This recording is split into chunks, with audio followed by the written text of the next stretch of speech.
Assalamualaikum warahmatullahi wabarakatuh. Respected our lecturer, Dr. Muhammad Hazim bin Nazli. I'm Hakim bin Muhammad Zain from Group 5.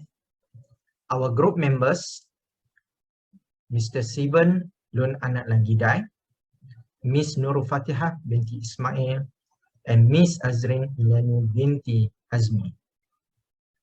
Today our group will present about oil palm nutrient management.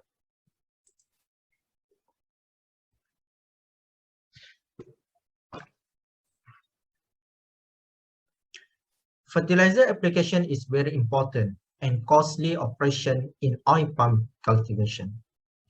This can be controlled by human management. It should be applied evenly in clean palm circles and in areas of high root activities. It's easily leached nutrients.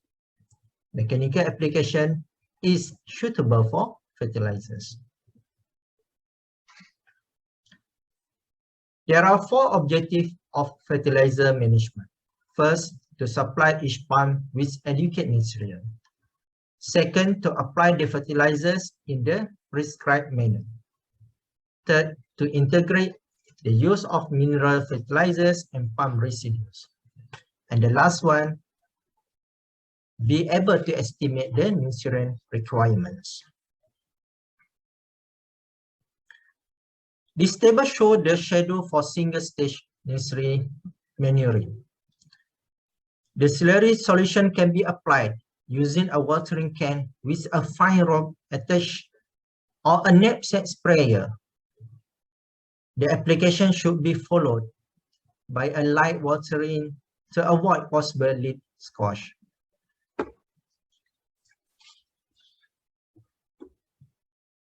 This table shows the double-stage nursery, pre-nursery manuring.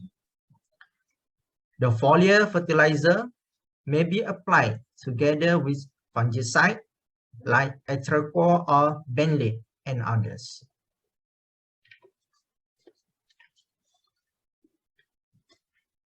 This table shows the schedule for fertilizer program for double-stage nursery for the main nursery. Fertilizer should be applied evenly to an area around the seedling, approximately 5 until 7.5 cm away from the seedling base. Thanks, Mr. Hakim. Hello, everyone. I'm Azreen Illany binti Azmi, matrix number 181. So I'm going to continue this presentation on nutrients. So the first nutrient is nitrogen. The function of this nutrient is actually it helps to form chlorophyll that gives green pigment to the leaves, and then it helps to form a protoplasmic cell into the tree that contains protein, amino acid, and also alkaloids. The third one is it helps to increase the leaf counts and the canopy production. It also enhances the growth of the tree itself. So what happens when your nitrogen having deficiency for to your plant?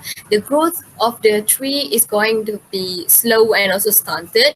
Yellow spot might be appear, and the leaves will turn yellow, and old leaf might be appear earlier than expected.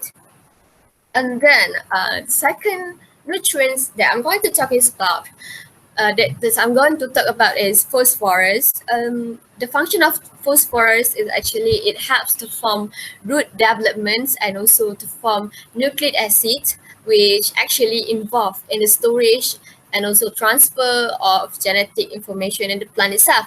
And then it contains triphosphate, which is ATP. It is the key to energy transfer in the plant cell. So this is what happened when phosphorus deficiency happens to your plants. The trunk might have pyramid shape, the leaf might be shorter and also stunted. The branches is going to be smaller, and then the trunks have pyramid shape, which is wider at the bottom and much thinner at the top.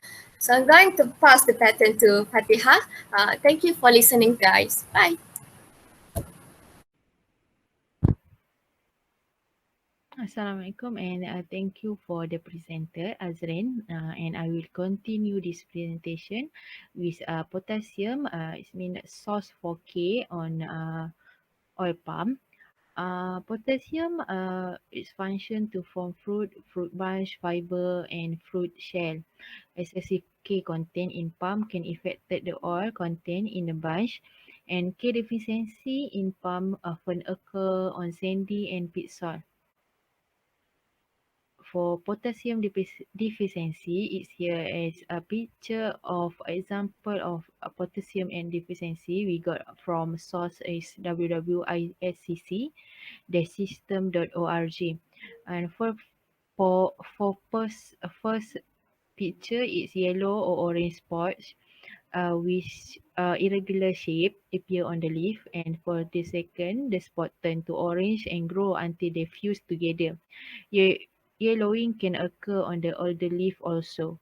For P deficiency does not tend to show up clearly in all palm leaf, although in some cases the leaf may be shorter and started and bunch also smaller. And for the next slide, I will talk about micro fertilizer. This is a micronutrient that occur that we have in oil palm. First magnesium, second copper and zinc, and third is boron. Copper and zinc deficiency are to be expected in peat soil only. It's very rare to find deficiency in mineral soil.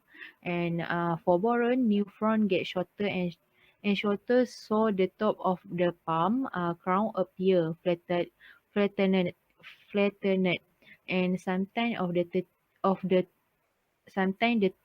the leaf is completely missing. And for magnesium, typical only leaflet in full sunlight turn yellow, but not the shaded leaflet and young leaf.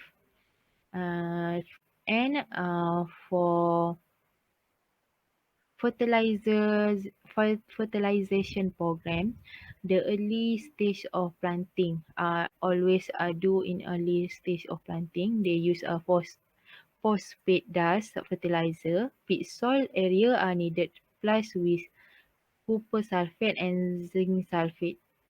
And for the next slide, I will pass to the Mr. Steven for the presentation. Thank you.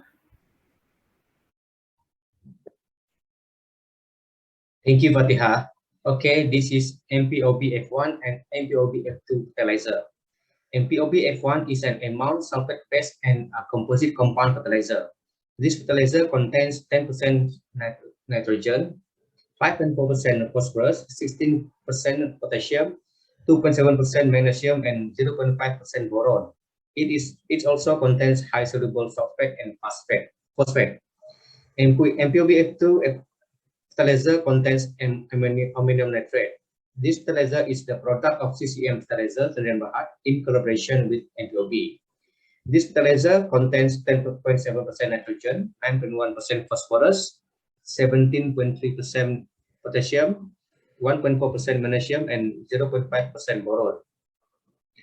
MPOB F1 recommendation. Fertilization will be done at a certain rate based on the schedule from the second month until the oil palm is 5 years old.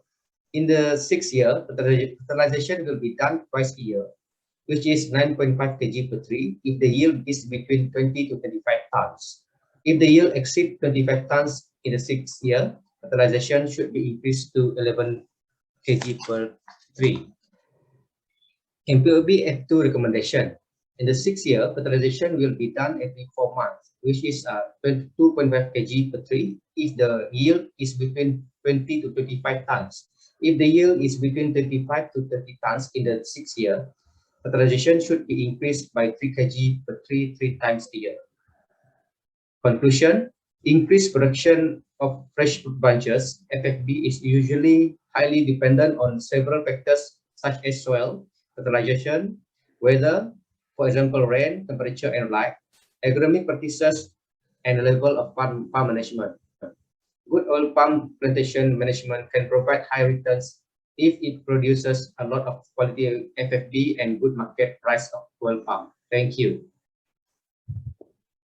This is the reference list. Thank you.